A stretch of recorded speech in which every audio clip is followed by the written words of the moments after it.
Okay, now that we have established what safe circuits should look like, we can go ahead and get back to Ohm's law and start taking a look at some numbers. A common phrase you hear is that it's not the voltage that kills, it's the current.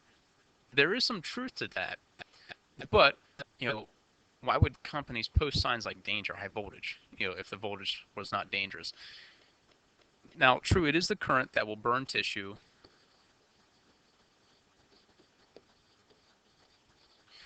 freeze your muscles,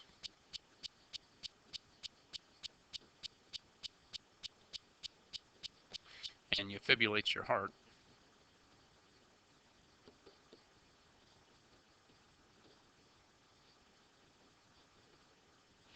However, the current would not be present without voltage motivating the electrons to move. When we take a look at Ohm's law, we see that current equals the voltage divided by the resistance. So we have to have voltage to have current. Also notice that the higher the voltage, the higher the current. We also see that a higher resistance will lower the current. Now, the human body's resistance to electricity is not fixed. It changes from person to person. Things like different percentages of body fat, amounts of fluid the person has retained, moisture on the skin. Those are just some ways that can change a person's resistance. So, how much current is dangerous? And, it depends on averages for men and women and the type of electricity. So what I have is I have everything broken up for men and women. I have DC, uh, low frequency, AC, and high frequency, AC. So first off is a slight sensation at the hand. So this is where you barely be able to feel it. For men, it's 1 milliamp. Women, it's 0.6 milliamps. For the low frequency,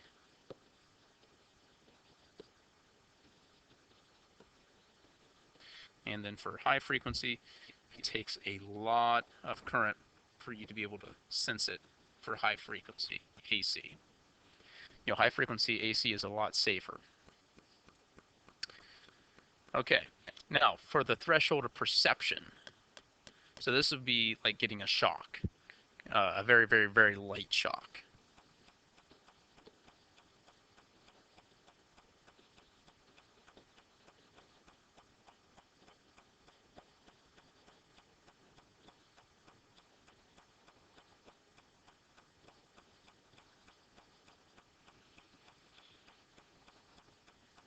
So it takes 12 milliamps for men to get to start to perceive electricity.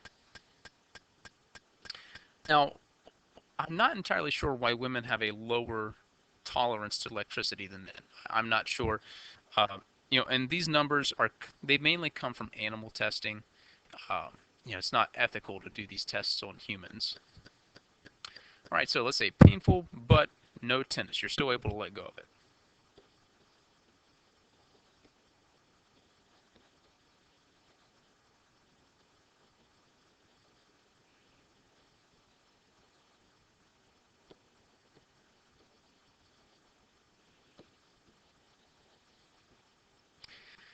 So for DC, up to 62 or 41 milliamps, um, it's painful, but you're not in any real danger. For AC, only 9 milliamps, or 55 milliamps for high AC. All right, this is where we're starting to get into some danger. Tennis, you're unable to let go. So,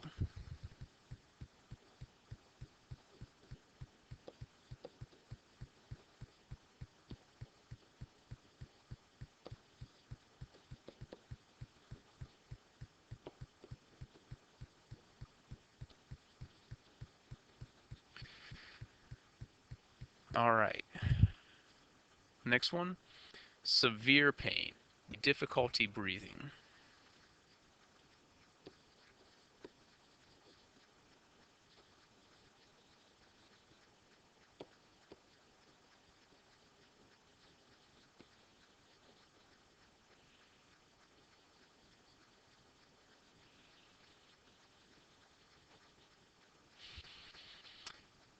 And then finally, possible heart fibrillation after 3 seconds. There's really no numbers here. I don't think there's been any real testing with this. I would say after 90 or 60 milliamps, you're in trouble. Also, AC is more likely to cause fibrillation anyways.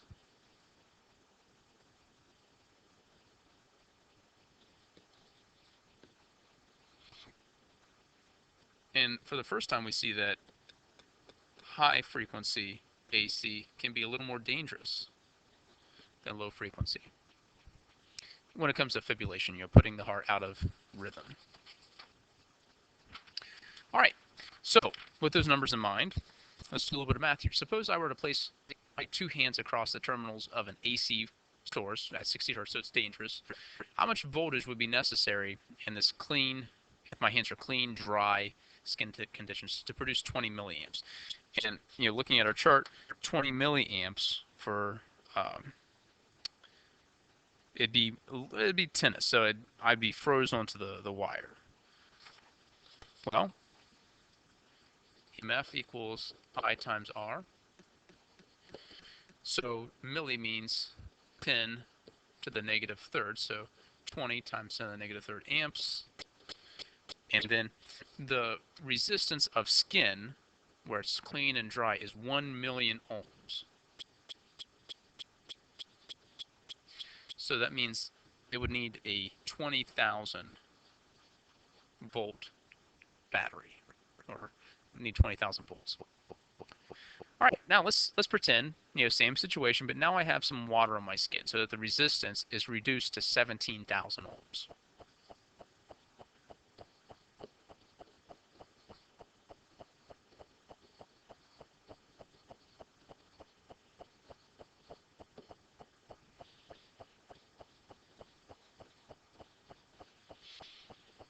Now we're down to 340 volts.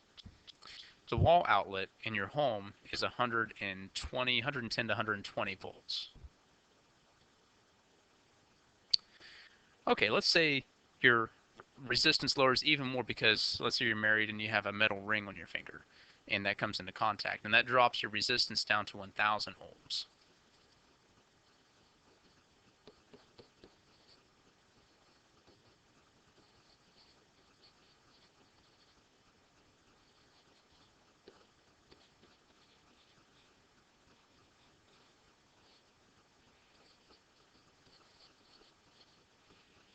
"20 volts. This is one reason why when you work with electricity, you always want to remove all jewelry. Okay, so body resistance may be decreased with the application of voltage. What I mean by this, let's say you have tennis. You're frozen onto a wire. You're unable to let go. As that electricity continues to flow through you, your resistance begins to decrease. And this creates a snowball effect where as you continue to hold on to this, your body's resistance decreases, and that causes the current to increase, and it just gets worse and worse over time. Also, contact area increase. As the contact area increases, your body's resistance decreases. So touching a wire with two hands is worse than just touching a wire with one hand. A good rule of thumb when you're working on circuits is always to keep a hand in your pocket. That way you only have one hand touching a wire. Also, if you do hit a live wire, the electricity, if you have one hand in your pocket, the electricity will travel up your hand, through your arm, down your leg, and it will not travel across your heart. So there's just a couple safety things that we can keep in mind.